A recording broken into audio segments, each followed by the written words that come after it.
Next 15th question చూడండి. Geometry question ఇచ్చాడు. Question చదవండి. జామెట్రీ క్వశ్చన్ అంటే ఫస్ట్ క్వశ్చన్ నీట్ గా చదవాలి. నెక్స్ట్ డయాగ్రామ్ వేసుకోవాలి. వాడు ఇచ్చిన దాన్ని రిప్రజెంట్ చేసుకుంటే half of the question solve అయినట్టే. Right. So PQ and MN be two straight lines touching the circle. ఈ సర్కిల్ ని ఎట్ ఏ అండ్ బి, ఏ దగ్గర బి దగ్గర టచ్ చేస్తుందంట. అంటే ఈ రెండు టాంజెంట్స్ అన్నట్టు. OB the centre of the circle కింద తీసుకోమంటున్నాడు. యాంగిల్ ఏఓబి ఇస్ π/3 అంటే 60 degrees. Locus of point of intersection of PQ and MN అంటే ఆ రెండు టాంజెంట్స్ యొక్క పాయింట్ ఆఫ్ ఇంటర్సెక్షన్ యొక్క లోకస్ ఫైండ్ అవుట్ చేయమంటున్నాడు. సో ఫస్ట్ మనం ఏం చేద్దామంటే నీట్ గా డయాగ్రామ్ వేసేసుకుందాం. ఒక సర్కిల్ తీసుకున్నా, సర్కిల్ తీసుకుంటే దాని యొక్క సెంటర్ ఓ అన్నాడు. డిఫైన్. రెండు టాంజెంట్స్ డ్రా చేస్తున్నాడు. ఓకే. సో లెట్ us సే ఇది ఒక టాంజెంట్, లెట్ us సే ఇది ఇంకో టాంజెంట్ అనుకుందాం. ఓకే. సో ఇప్పుడు ఒక టాంజెంట్ వచ్చేసి PQ, ఇంకొక టాంజెంట్ వచ్చేసరికి MN. రైట్. సో ఇది ఏ దగ్గర ఒకటి ఇంటర్సెక్ట్, PQ అనేది ఏ దగ్గర టచ్ చేస్తుంది అన్నాడు, MN అనేది B దగ్గర. ఎలా? Angle AOB is making 60 degrees. Right. So అయితే ఇది క్లియర్ గా ఇది టాంజెంట్ కాబట్టి సెంటర్ ని పాయింట్ ఆఫ్ టాంజెన్స్ జాయిన్ చేస్తే 90, ఇది 90. రైట్. సో ఇక్కడ మనం చూడాల్సింది ఏంటంటే మనకు కావాల్సింది ఏంటి, ఈ ఈ టాంజెంట్ ఈ టాంజెంట్ యొక్క పాయింట్ ఆఫ్ ఇంటర్సెక్షన్, ఈ పాయింట్ ఆఫ్ ఇంటర్సెక్షన్ కావాలి. సో లెట్ us సే T అనుకుందాం, దాన్ని x, y అనుకుందాం. సో దీని యొక్క లోకస్ ఫైండ్ అవుట్ చేయాలి. అయితే ఇక్కడ ఇచ్చిన డేటా ప్రకారం ఇది 90, ఇది 90 కాబట్టి 180 degrees. ఈ రెండింటి సమ్ కూడా 180 degrees అవ్వాలి, లేదా క్వాడ్రిలేటర్ లో some of all angles 360 degrees అనుకున్నా సరిపోతుంది. సో ఈ రెండింటి మధ్యలో యాంగిల్ 120 degrees. రైట్. సో ఇప్పుడు ఏం చేస్తా అంటే ఈ point of intersection of tangent ని సెంటర్ ని జాయిన్ చేస్తాం. సో క్లియర్ గా ఇది యాంగులర్ బైసెక్టర్ అవుతుంది.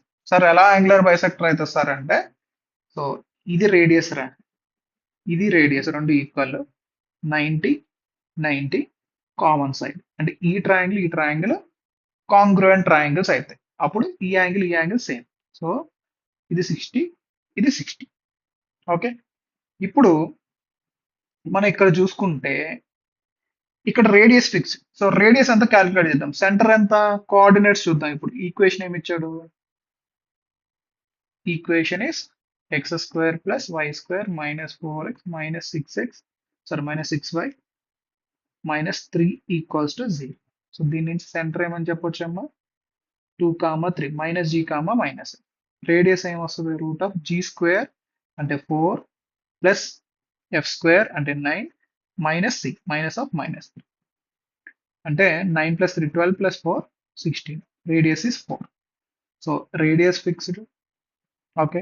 సో ఈ యాంగిల్స్ కూడా ఫిక్స్డ్ కదా, 60 degrees అయితే ఇది 30 degrees. యాంగిల్ ఫిక్స్డ్ అంటే ఇది ఫిక్స్డ్, ఇదేమో 2, 3.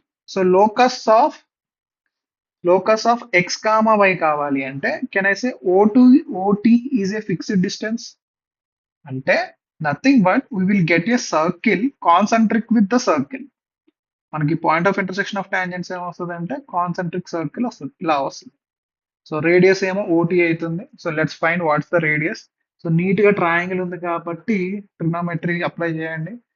So what I will do is sin 60 degrees apply చేస్తున్నా. In triangle OBT sin 60 equals to sin 60కి opposite side 4, hypotenuse OT 4/OT. So OT equals 4/sin 60 అంటే 4/√3/8/√3. So radius of that circle, required circle is 8/√3. Centre is same 2, 3. So point of intersection యొక్క లోకస్ అంటే ఈ circle వస్తుంది. Centre తెలుసు, radius తెలుసు, calculated. So x - 2² plus y - 3² equals to 64/3.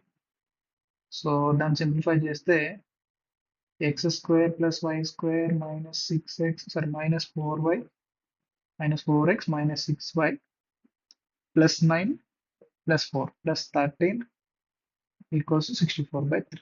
So దీన్ని పక్క తీసుకొచ్చేయండి 3ని. So 3 times of x² plus y². Options ఎలా ఇచ్చాడో చూద్దాం, ఒకసారి చూద్దాం.